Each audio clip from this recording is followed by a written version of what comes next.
Learning process starts from imitating adults' body language and how they talk when we are very little.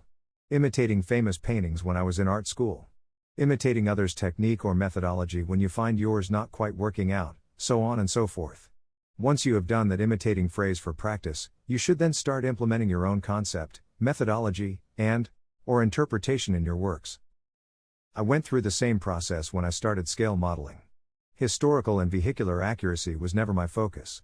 The only thing I liked doing was assembling model vehicles, and making a diorama to host said vehicles.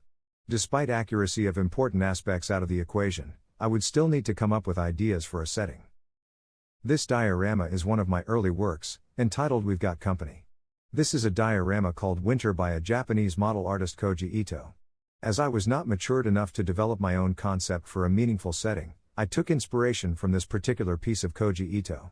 I knew not to copy in an exact sense, so I arranged the vehicles differently toward the top right corner of the base.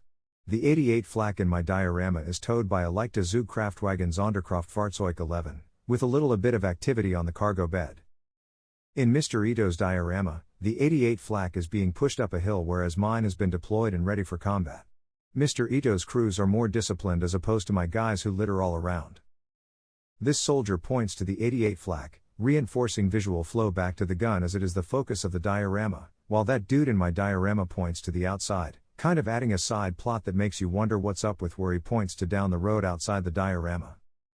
However, despite those rearrangements to avoid being an exact clone of the artist's work, my piece still has that image of a base model knockoff.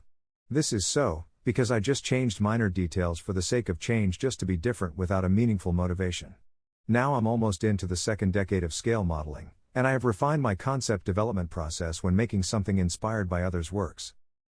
This is my work, but let's pretend this is someone else's post-apocalypse zombie truck. I come across it and find it inspiring, that gives me desire to create.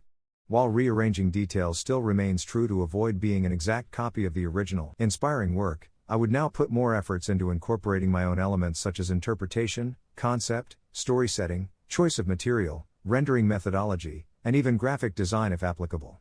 All those extra considerations would yield a more refined, unique result that poses no imitation to the original. Voila! This is innovation. Not just a slightly changed, mere knockoff to the inspiring original. Who can quite put a finger on it that this inspired work is related to that inspiring original? Nobody, cause this is no imitation, this is a vastly different, totally untraceable back to the original, kind of innovation.